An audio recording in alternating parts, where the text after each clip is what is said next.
अस्सलाम वालेकुम। कैसे हैं आप सब लोग? उम्मीद करती हूँ ठीक-ठाक होंगे। जी, आज मैं आपके लिए बहुत ही मज़े की चाट लेके आई हूँ जो कि सिर्फ़ हम 2 फ्रूट से बनाएँगे और बहुत ही जूसी और यम्मी सी बनेगी और ज़्यादा फ्रूट की ज़रूरत भी नहीं है। केले और अमरूद के साथ हम ये बनाएँगे क्योंकि अमरूद का सीज़न है, तो मैंने कहा चलें केले और अमरूद की चाट की रेसिपी आपके साथ शेयर करती हूँ जो कि बहुत ही मज़े की बनती है। और साथ ही मैं आपको बताऊँगी कि चाट में हम कौन-सी चीज़ डालें जिससे चाट सारा दिन भी पड़ी रहे तो काली ना हो। जी, बाउल में मैंने केले डाल दिए हैं। केले मैंने थोड़े से मोटे काटे थे, बहुत बारीक नहीं काटे। अमरूद को भी मैंने स्लाइस शेप में काट के दरमियान से आधा कर लिया था, इसको भी बहुत बारीक नहीं काटा। अब मैंने इसमें काला नमक डाल दिया है, टेस्ट के मुताबिक आप डाल सकते हैं। 1 टेबलस्पून मैंने चीनी की ऐड कर दिया है इसमें।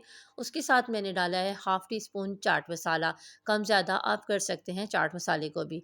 4 टेबलस्पून मैंने लेमन जूस का इस्तेमाल किया है इसमें।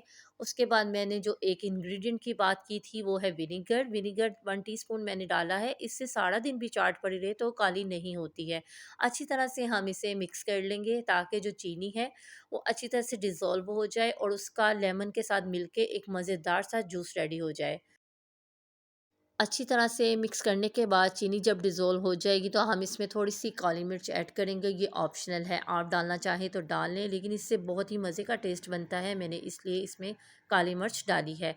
सिर्फ़ 2 से 3 पिंचेज़ मैंने काली मिर्च की यूज़ की हैं, इसमें ज़्यादा नहीं डाली है और मज़ेदार सी हमारी चाट रेडी है।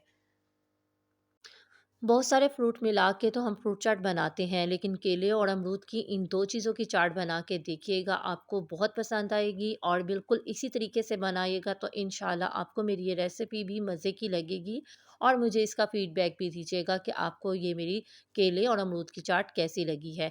आई होप कि आपको पसंद आएगी। हमारे चैनल को लाइक, सब्सक्राइब और शेयर कीजिएगा। इंशाल्लाह एक नई रेसिपी के साथ आऊँगी। अल्लाह हाफ़िज़।